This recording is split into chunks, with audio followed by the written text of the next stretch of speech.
Hooey! Okay, welcome to a new episode of Nate's MMA Corner. If you watch my show, you're in my corner.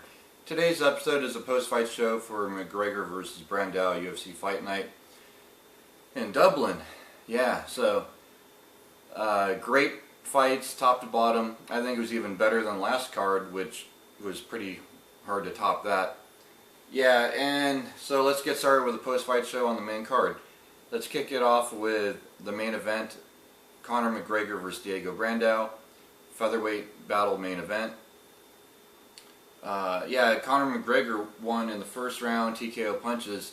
He was able to create angles and have Brandao against that cage.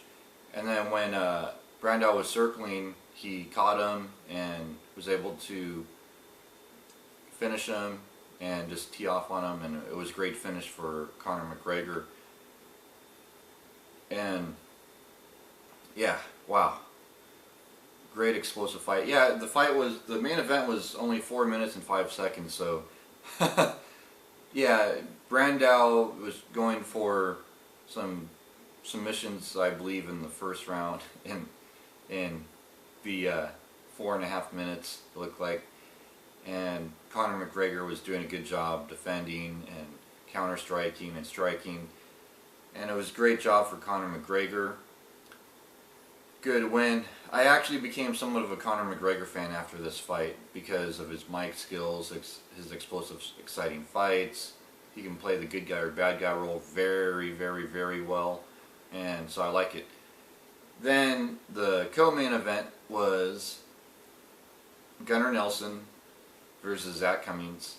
And yeah, I was getting a little scared here, I'm not going to lie.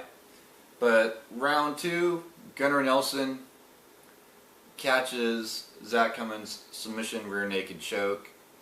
Yeah, I mean, Zach Cummings, he was definitely like landing some shots here and there. Not a lot, but a little bit in the first round. Second round, Gunnar seemed to be pacing himself still, and it had me a little worried. But no, he was looking for the right moment, which can work for some opponents, and Zach Cummings was getting worn out. And next thing you know, he gets him on the ground and gets that rear naked choke, and Gunnar Nelson wins. Now he's on, I believe it's a 4-fight winning streak in the UFC. Yeah, I'm a big Gunnar Nelson fan. I feel like he is the next, he could be as good or better than Martin Kampmann. Yeah, man, this is going to be exciting. Then, yeah, I think Gunnar Nelson should get a top 10, top 20 opponent for his next fight. Yeah. So good job, Gunny. Okay. Then in the flyweight division, we had Ian McCall versus Brad Pickett. This fight was, it was okay. I mean, Ian McCall did a lot of running around. He won the fight, fair and square. He won by unanimous decision, landed more shots each round. That sums it up.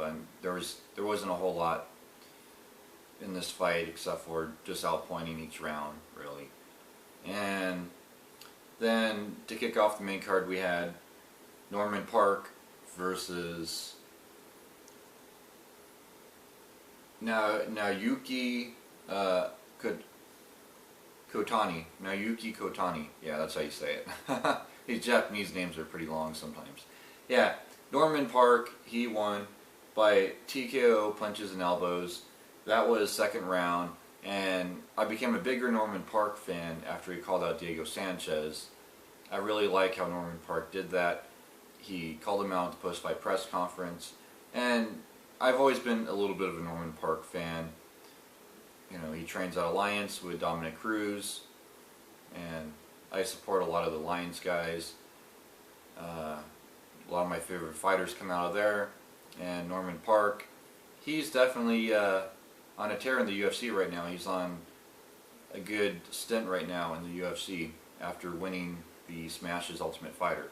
Yeah, so good job, Norman Park. And yeah, that sums up the post-fight show for UFC Fight Night in Dublin. And stay tuned for my next episode, which will be about Matt Brown versus Robbie Lawler. Go Robbie Lawler! But I don't mind if Matt Brown wins either. So until then, see ya.